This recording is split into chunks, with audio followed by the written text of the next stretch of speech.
order for Monday, March 22nd, 2021.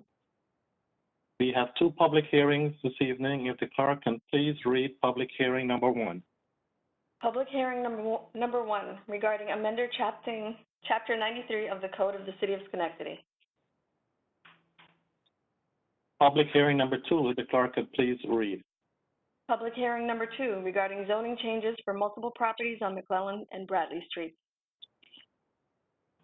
Thank you. We have 9 items for original consideration. If the clerk can please read item number 1. Item number 1 for final consideration, an ordinance authorizing the City of Schenectady to accept ownership of North End Drive.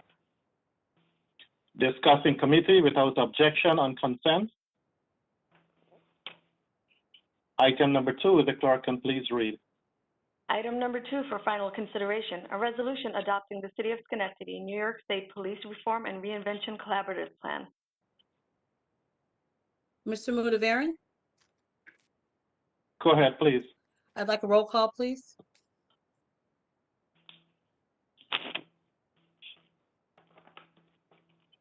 Okay, this item will be on a roll call. Thank you. Item number 3, if the clerk can please read. Item number 3 for original consideration, a resolution setting the green fees rates at the Schenectady Municipal Golf Course. Discuss in committee without objection on consent. Item number 4, if the clerk can please read. Item number 4 for original consideration, a resolution reappointing Richard Russo to the Capital District Land Bank. Discuss in committee without objection on consent. Item number 5, if the clerk can please read. Item number 5 for original consideration, a resolution authorizing the sale of 105 Furman Street. Discuss in committee without objection on consent. Item number 6, if the clerk can please read. Item number 6 for original consideration, a resolution authorizing the sale of 3010 Albany Street. Discuss in committee without objection on consent. Item number 7, if the clerk can please read. Item number 7 for original consideration, a resolution authorizing the sale of authorizing the City of Schenectady to settle a claim with FUBAR LLC. Discuss in committee without objection on consent. Item number 8, if the clerk can please read. Item number 8 for original consideration, a resolution authorizing the City of Schenectady to settle a tax tertiary with the Stockade Self-Service Car Wash Ltd. Discuss in committee without objection on consent. Item number 9, if the clerk can please read. Item number 9, under contract and supply, a resolution accepting the bid and authorizing the city to enter into a contract with Jackson Demolition for the spring demolition 2021. Discuss in committee without objection on consent. If there's nothing more to come before the City Council caucus, I would like to ask for a motion to adjourn. Motion. So moved. Second. Second. All in favor? Aye. Aye. Aye. We are adjourned. Thank you. I would like to call the City Council meeting to order for Monday, March 22nd, 2021. And I would like to call on Reverend Hunt for invocation. Good evening, everybody. Let us reflect for a moment. First, let me say thank you on behalf of all who are gathered here today.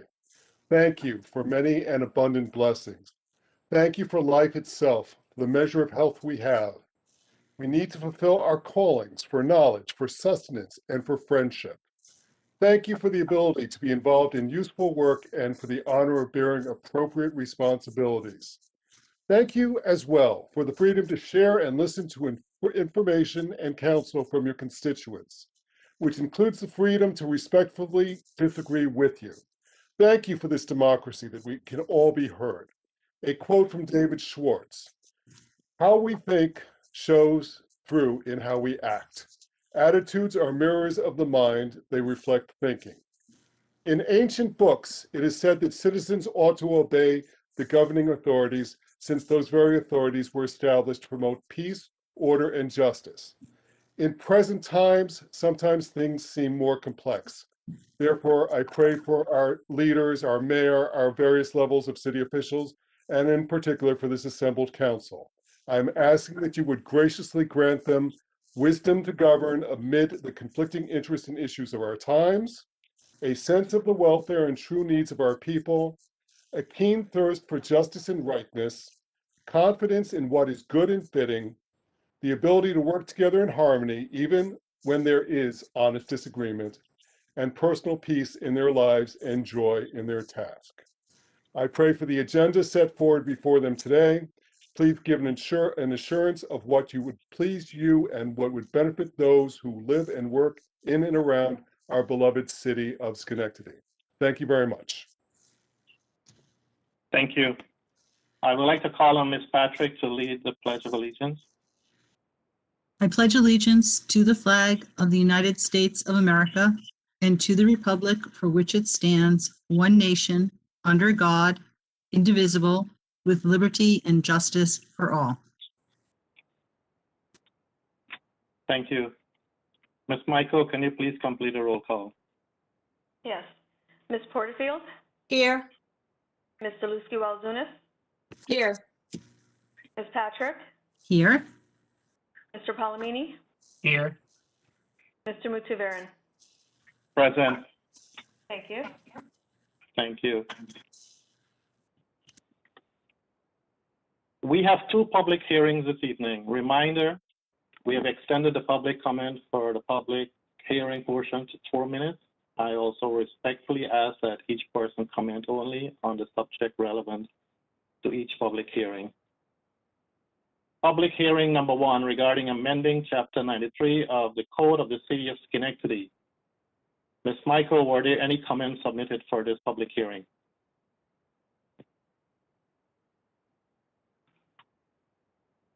Yes, from Janice Brown, recommendations from the Schenectady NAACP for revisions to the Civilian Police Review Board, Policies and Procedures, City Code Chapter 93.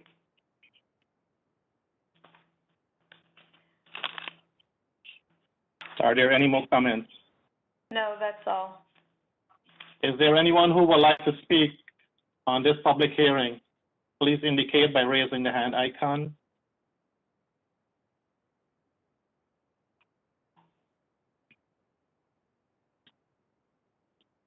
Ali Pepper, please proceed. Hi, can you hear me okay? Yes, we can. Please proceed.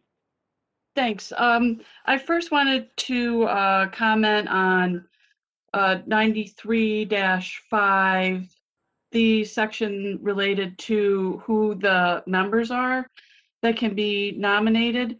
I appreciate that it was changed from anybody with a felony to a little bit more open on that, but I guess I wonder why this has to be an issue at all.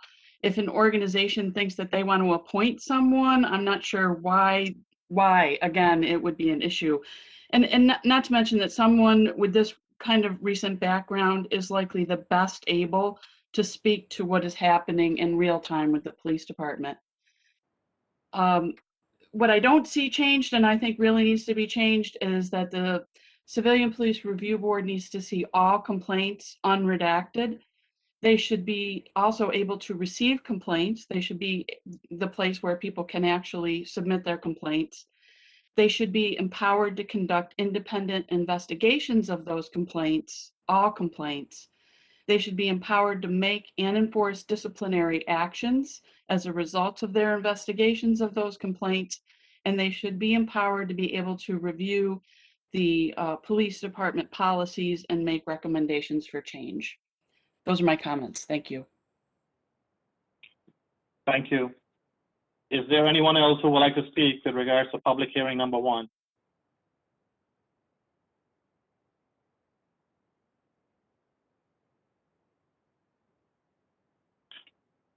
Seeing none, I declare this public hearing number 1 closed. We'll move into public hearing number 2 regarding zoning changes for multiple property in Mccallen and Bradley Street. Ms. Michael, were there any comments submitted for this public hearing? No, Mr. Mutivaran, there were none. Is there anyone who would like to speak on this public hearing? Please click on the raise hand icon and I will let you to speak.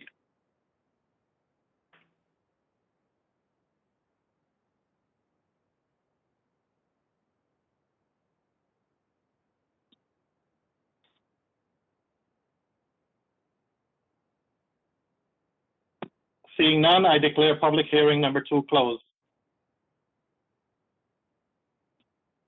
Can I have an approval for the minutes from March 8th, 2021? So moved. Motion, So moved, Mr. Mayor. second. Second. All in favor? Aye. Aye. Aye. Thank you. Ms. Michael, are there any communication and petition? Yes. Communications presented to City Council for Monday, March 22nd, 2021. Under official, there were none. Under general, from the Polish American Veterans of Schenectady, New York, Incorporated, a letter thanking the mayor and City Council for their generous donation. From Robert Curley, a letter requesting City Council extend the police reinvention process or ask the governor to amend the executive order to allow for more time.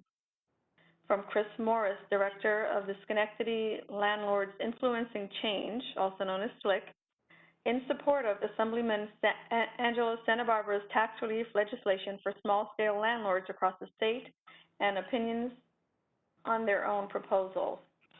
From Jamaica Miles, Narupa Ramkisoon, Kaylin DeCoco, Kevin M. Nelson, Anne-Marie Sayre, Hay James, Kay Natalia Granger, and Alex Johnson, emails in support of the All of Us 13 demands in regards to the Police Reform and Reinvention Collaborative. From Melanie Trimble, Director of the New York Civil Liberties Union Capital Region Chapter, a list demanding justice for Black lives on the police reform plan. Under petitions, there were none. That is all. Thank you. Committee reports from my colleagues.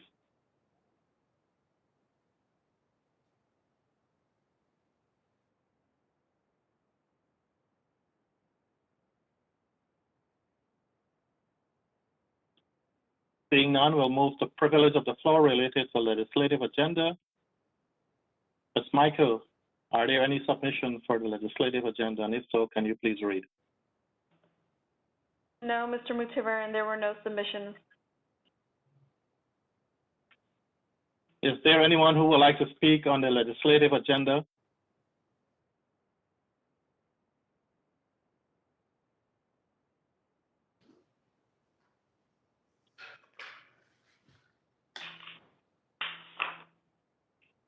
Seeing none, I declare this portion closed.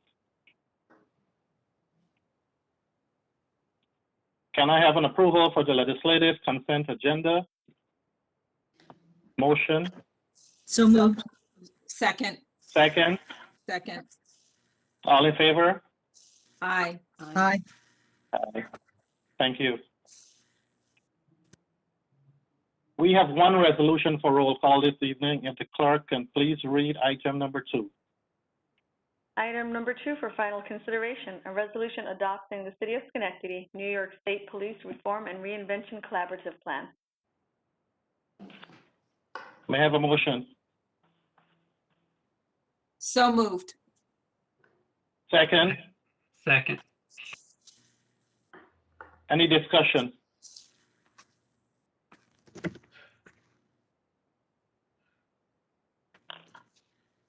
Ms. Michael, please complete the roll. Ms. Porterfield?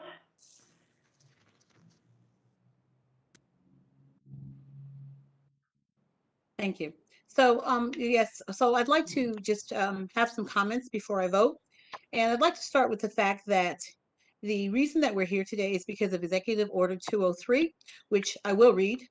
Each local government entity which has a police agency operating with police officers as defined in 1.20 of the Criminal Procedure Law must perform a comprehensive review of police force deployment, strategies, policies, procedures, and practices, and develop a plan to improve such deployments, strategies, policies, procedures, and practices. For the purposes of addressing the particular need of the communities they serve, by such policing agency and promote community engagement to foster trust, fairness, and legitimacy, and to address any racial bias and disproportionate policing of communities of color. That is basically what Executive 203, of course, we know it's a much longer executive order. So in relation to this, I know we've had a number of discussions. There has been a steering committee that has met. And for me, one of the major components of this is use of force. And I have been a part of those discussions, and use of force has come up time and time again. And as we moved through this, I see what we included as use of force policy, particularly using the knee to someone's head, which is something that we took out last year and now has been put back with the, that it would not happen at all is what we said last year, what was said last year. And now it's been put back saying it can happen when there's no other remedy available. Your head and your neck are very close to each other. So in the heat of something happening, and we know that neck holds are illegal, but head is not. So with your neck and your head being inches apart, it could happen that you would end up on someone's neck. I have asked that we not have that at all as a part of this legislation, but that be taken out entirely. We're talking about policing and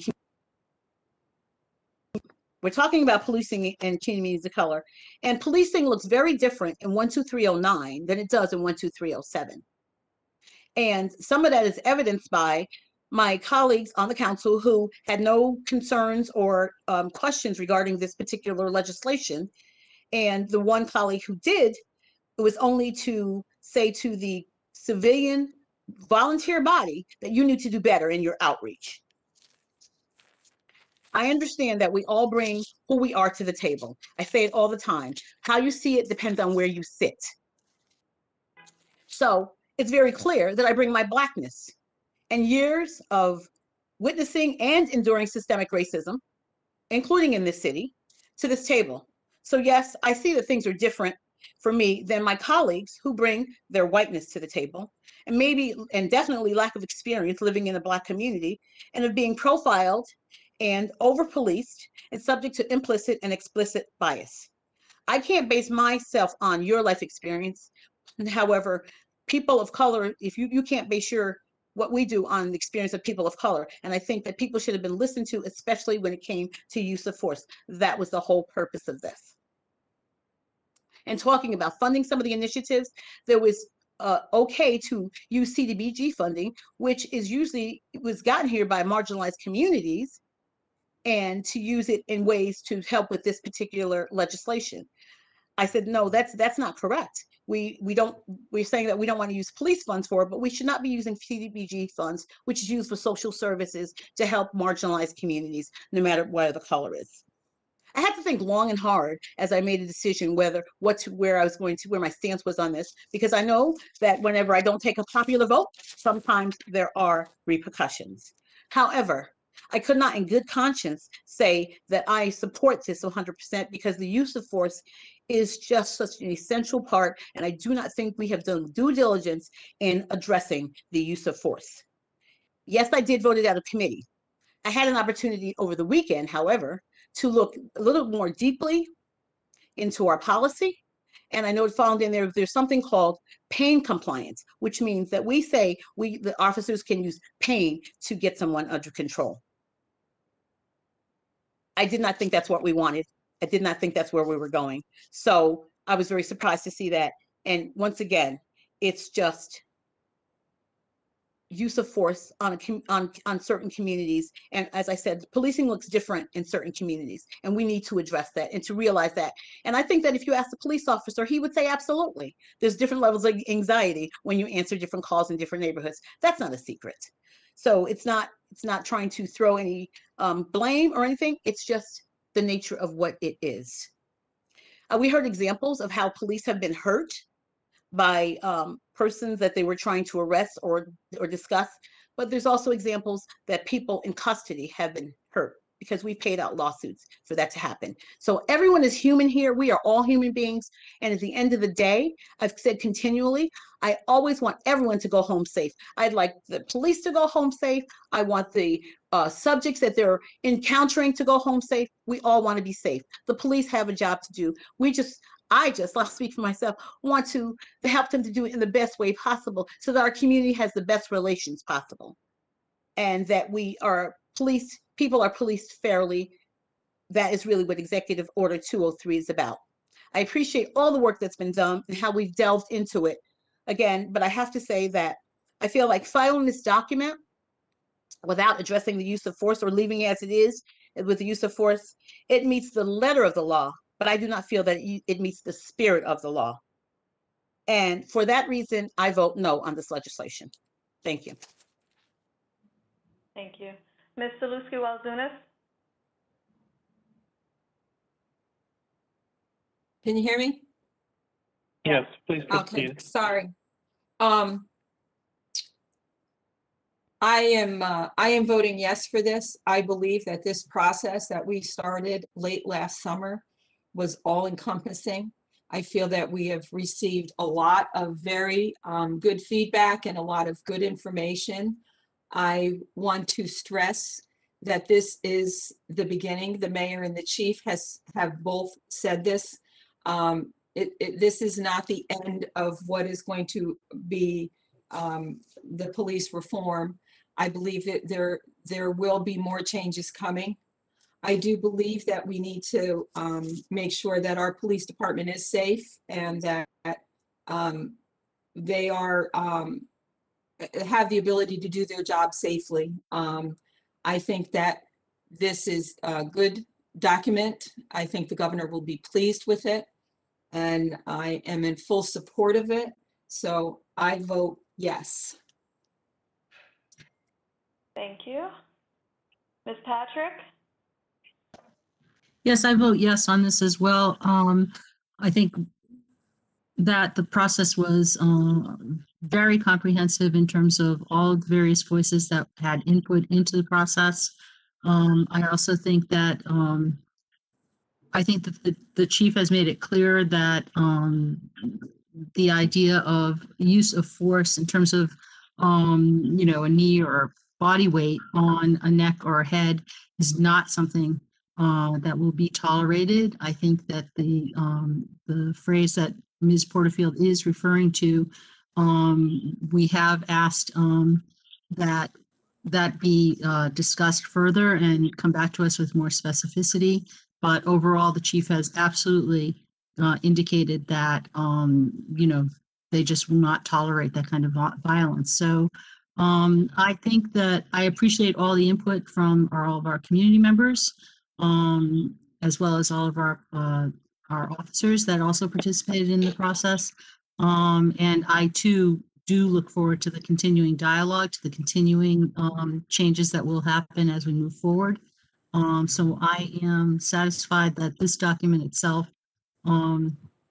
does represent the work that the steering committee has done since August. And I feel fine about voting yes for the April 1st deadline. Thank you. Thank you. Mr. Palomini? Thank you. First, I would like to thank everybody who participated in this process. I think it's been very thorough. We've had numerous meetings from a variety of stakeholders throughout the city. On top of that, I've been contacted by probably hundreds of individuals, whether by email or just around the city, talking with individuals in, quite frankly, every single neighborhood. Overwhelmingly, I think one of the issues that came up is everybody wants to walk away from an incident with the police department safely, whether it's the police officers themselves or the person who has interacted with the officer. And everybody wants to have a safe interaction. It's always dangerous to provide or paint broadly instances of various policy because we can't cover every single incident. Each incident is individual by itself. And it's very dangerous to dictate the policy in relation to a one-off event or other events. If it's a prolonged incident or case of incidents, then there's a history and that needs to be addressed, and it needs to be addressed rapidly. And I think with our commissioner and our police chief and the mayor, that will be done quite rapidly. I think one of the things that we haven't highlighted nearly enough is the role of the commissioner. It's civilian oversight of our public safety, in particular the police department, and that really needs to be stressed. So with that, I'm quite proud of the document that's been put together. I'm proud of all the individuals who participated. There were a variety of opinions that were stated, oftentimes an objection, but there was good conversation, and I think the final document is something to be proud of. And as was already stated, there will be ongoing talks and communications that have been committed to. So I will vote yes. Thank you. Mr. Mutaveran? Yes. The item is passed 4-1. We'll move into privilege of the floor regarding general city business. Ms. Michael, do you have any submission with regards to city business? Please read. No, Mr. Mutaveran, I do not have any. If there's anyone who would like to speak on the privilege of the floor regarding general city business, please click on the raise hand icon.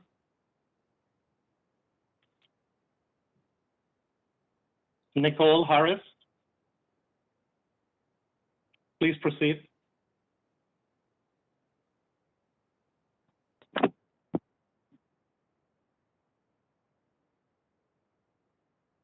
Nicole Harris.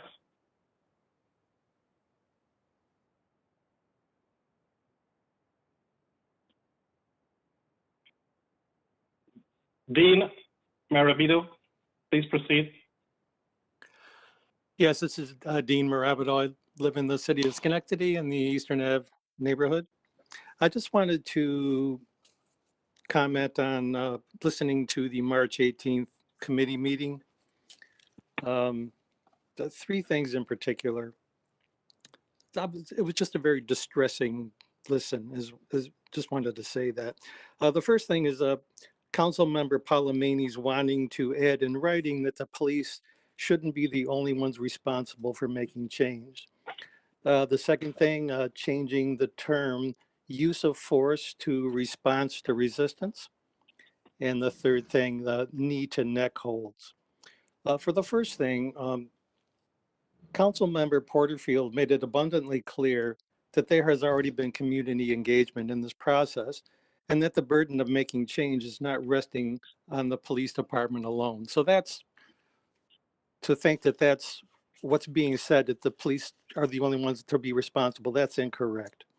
Number two, Councilmember Porterfield expressed that response to resistance implied that the person was already resisting. Councilmember Porterfield added, so what does resistance really mean? What does resistance really look like? Is it talking back? Is it not responding verbally? And Councilmember Porterfield also made it abundantly clear that what the topic is about is concerning communities of color, because this is what it's meant to represent. Let's have some changes here.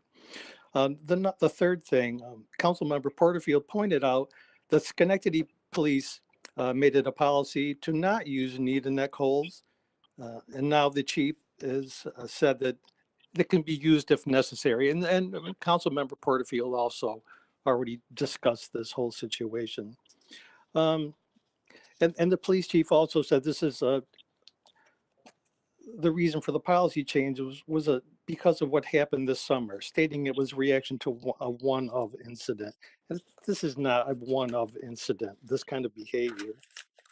So listening to the meeting, it seems to me that the majority of city council members, including the chief of police, can't get beyond viewing changes needed to police policy from other than that of the lens of white privilege. Just because some members of council don't feel threatened by police behavior and policy, it doesn't mean it's not felt by many people living in this community. Unless real change is made to current police policy, the status quo will remain, a lack of equity in the city. And I see no substantive change in this document. And I agree with Councilmember Porterfield that this is just not up to what it should be and could be. Thank you. Thank you. Jacqueline Hart, please proceed. Can you hear me? Yes, please proceed. I'm actually speaking on behalf of Refreshing Springs Church and the community garden on Germania. I started to ask Miriam Porter in the chat if we were on the calendar, and I asked you, but nobody answered. So moving along, I do have an associate here who is coming to help with the community garden. And we had raised concerns about all the abandoned buildings on Germania and the slate sidewalk that I was informed that hasn't been around since the 60s. That's still on Germania. There have been numerous calls to the city about the bank owned properties that are abandoned. You know, last summer there was an OD in one of the apartments, one of the abandoned buildings. I don't know what the city is doing to enforce that on the banks because I feel like they're banks. So, you know, we should have no garbage or no nothing at those abandoned properties because they're banks. And I'm going to hand it over to Daniel Stone, and he is the person speaking on behalf of Refreshing Springs and his agency. Can you unmute Daniel Stone, please, so he can speak? Proceed, Daniel Stone, please proceed. Hi, thank you. Thank you for letting me talk. My name is Daniel Stone. I'm with the Capital District Democratic Socialists. And we partnered with Refreshing Springs probably back in August. They own a plot, I believe at 330 Germania Avenue. And our organization has probably about a half dozen, beg your pardon, probably about a dozen volunteers have cleared out that land right there, of a large amount of debris. There's probably a house there at one point, and basically made it so that we can, we're hoping to make a permaculture garden there, basically a food forest that would be self-sustaining and that would allow folks to just get produce that they would need there, and you know, hopefully make a replicable model where this could be done in neighborhoods throughout the capital region. While we've been waiting to get soil samples back and talking to residents in the neighborhood, it became clear that several houses directly across from us, which were always eyesores, were actually a lot more than that. These houses are completely derelict. They've been abandoned for a long time. They are being used as dumping grounds and surrounded by garbage. And this is clearly not a situation that was created by the residents of the neighborhood. And it simply doesn't seem acceptable to allow property to go that derelict and become that much of a danger. There are an enormous number of kids right around there, playing around in those areas, and as kids are wont to do, it's likely someone is going to go into one of those houses at some point and get themselves hurt. And if that's not reason enough, I don't really see it. But we, as socialists, we're against derelict housing. We're against slum housing, and that sort of that sort of thing is something that really can't be tolerated. And we know that nobody on the city council actually likes derelict and abandoned housing in any sort of neighborhood. And so I just wanted to be here to support tonight our friends at Refreshing Springs and be part of helping to get this problem solved. And with that, I'll just thank you. Thank you. Nicole Harris.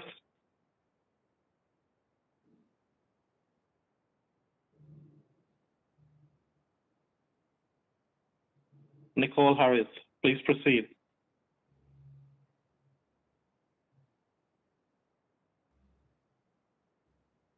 Hello. Hi. Okay, can you hear me now? Please proceed. Yes, Okay. please proceed. Oh boy. Okay, thank you. I'm sorry. I was over here trying to get the That's right okay. microphone. Okay. So I did want to speak towards the reform. And I did participate. One, let me say I am the president of the local chapter of the NAACP. And one thing I said in one of the meetings that took place during this process is that while we all understand that this is a process and that certain steps have to be taken for the Black and Brown community, there is a sense of urgency about this reform and the things that have to happen. And so while we can sit in meetings and say, we're going to discuss, there's at some point discussions have to move into policy changes, right? And so I think that's the question that I had tonight after listening to the council, was going, okay, were there enough changes made as a result of these discussions? It's one thing to say, we're not going to tolerate a knee on the neck. Well, there has been a knee already placed on the neck. So that's proof that it can happen. And so what policy changes can we make so that that does not happen, so that we are preventative rather than reactionary? And so that change would have been to put a policy in place to say you can't put your knee there. And that didn't happen tonight. So the discussions are great, but at some point it has to become policy changes. Okay. And so that is where I'm concerned tonight, because we can keep saying that, we're going to continue to have discussions. At some point that looks like fluff to the community, because if you're going to keep talking about it, but not make the policy changes that need to come from the discussions, then what are you doing? So that's what I wanted to pose to the council tonight, because I don't want you to prolong this process trying to make people comfortable when the community has already said. So you've got to discuss what? What do you have to discuss? You're going to go to discussion. You're going to go and have discussions to talk about things that the community has probably already told you that's happening. So I want you to believe the voices of the people who have already told you that these changes need to happen, rather than keep saying you're going to discuss, because you're going to keep saying that and say, oh, well, this is just the beginning of the process. Police reform needed to happen yesterday. So I just want you to be mindful of that, because, to have the discussions over and over again, but they not turn into policy is a problem. And you had an opportunity to do that here and literally put back into the policy that a knee can go on the neck after a knee went on the neck in this community. Do you see where that might be problematic?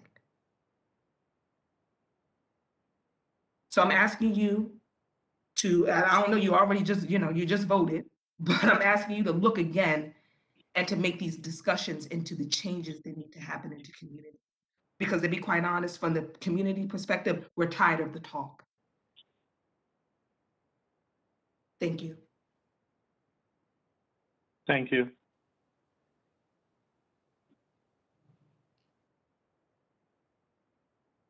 Is there anyone else who would like to speak with regards to general city business?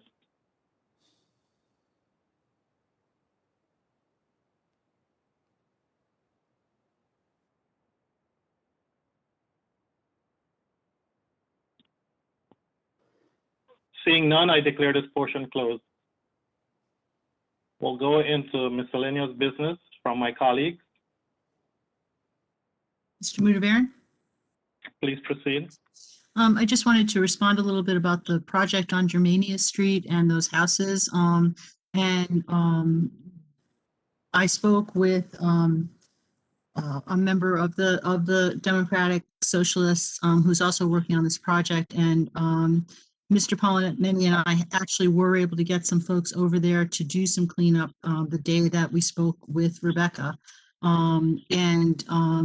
We are going to be trying to put together a meeting over there with residents and codes, et cetera. So I just wanted to thank those that spoke on that today and tell them that, you know, this is definitely something that we're following up on.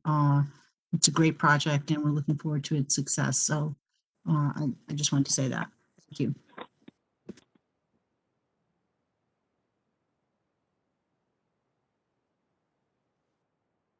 Mr. Mudavari? Please proceed. Thank you. First of all, I want to thank everyone for calling in this evening to participate. We do appreciate all the feedback. I also want to circle back on something that's been going to actually be more of an issue as we go into the nicer weather. And I've been in conversations with the mayor and the chief and the sheriff around forming a task force that will help to address the issues that we're having with the ATVs and the dirt bikes in the city. So I'm hopeful that I'll be able to bring something forward at the next committee meeting so that we can have a clear-cut plan on how to deal with this issue. I really hope that we can address it before the really nice weather, although today is a beautiful day, starts to set in, and understand that, you know, this is a quality of life issue and we need to address it. So I'm looking forward to meeting with my law enforcement partners to ensure that we get some good legislation going and a plan to address it. The other thing is I want to echo you know, Ms. Patrick's remarks in reference to cleaning up.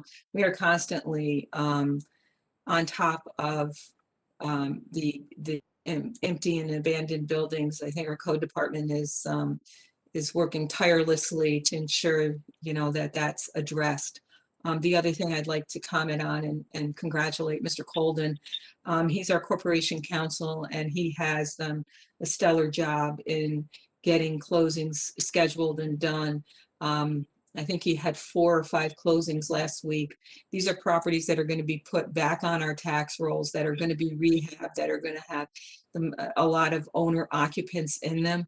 So I'm very grateful for Mr. Colden and his team moving forward, getting those properties back on the tax rolls and rehabbed, because some of them that have been done are just beautiful. So thank you, Mr. Colden, and thank you the entire team at the city to keep doing what they're doing. That's it. Thank you.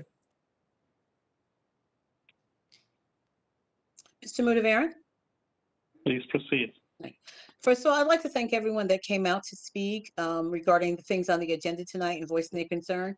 I always encourage people that this city belongs to all of us, and so all of our voices need to be heard, and we need to make sure that we raise them regarding whatever issue it is that we have concerns about. So let me just speak directly to Ms. Hart. I don't know what chat you put that in, but we couldn't see the chat on this end, so I'm glad that you had an opportunity to speak. I have been in contact with Ms. Molaine Gilmore from Refreshing Spring regarding this project. So apparently there's a number of people who are working on it.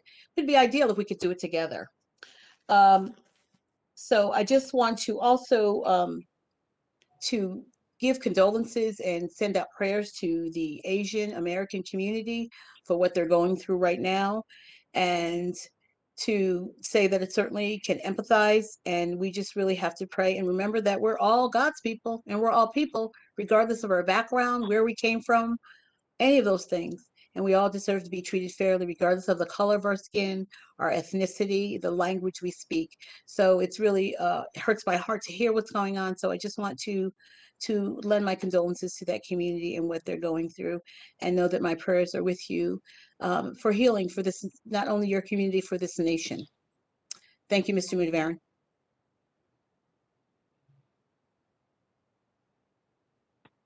Mr. Mudavari? Please proceed. just wanted to thank Ms. Saluski-Wazunas for bringing forward something in regards and forming the task force on the dirt bikes and ATV issues. There have been numerous complaints already about this in pretty much every neighborhood, unfortunately. In particular, some disturbing video of individuals going down under the underpass on Gilliland Avenue, roughly about 50 miles an hour on ATV through traffic. It's not only dangerous for the person riding the ATV and dirt bike, but for pedestrians as well as other motor vehicles. Also would like to pass along a speedy recovery to the officer who was hit by the ATV and was injured.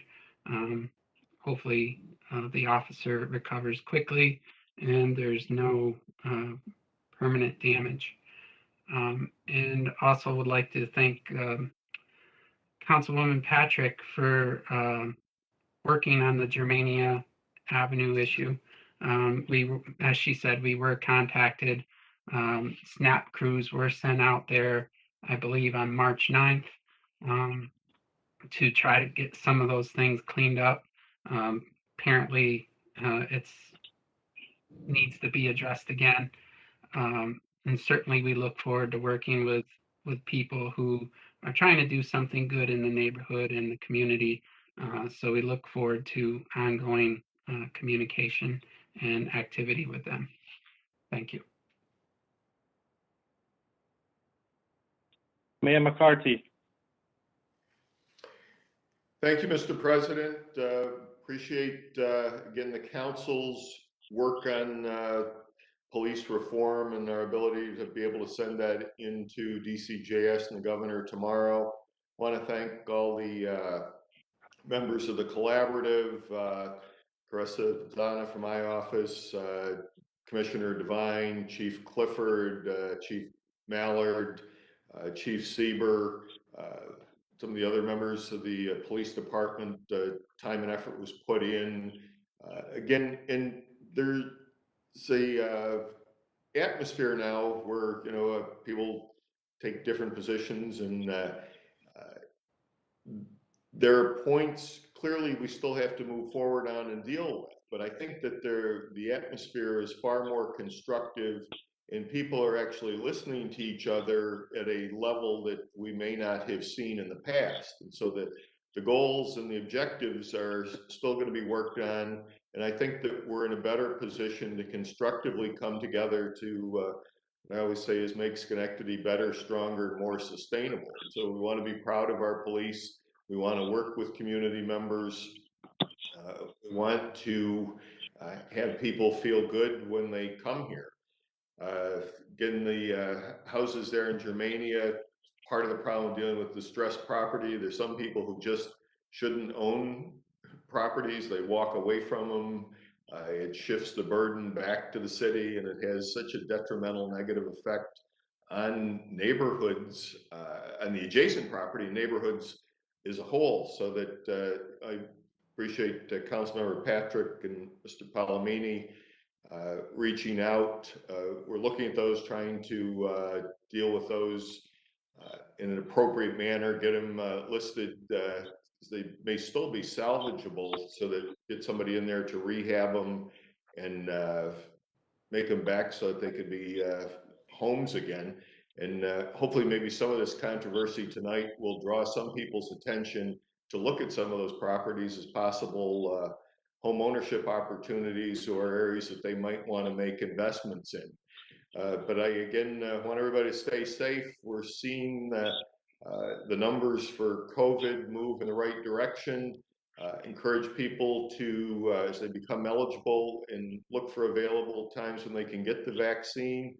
But in the interim, wear the face mask, wash your hands, practice social distancing, and we'll all be able to enjoy a healthy and enjoyable summer. Thank you, Mr. President. Thank you. Can I have a motion to adjourn? So moved. Second? Second. All in favor? Aye. Aye. Good evening, everyone. Good night. Good night.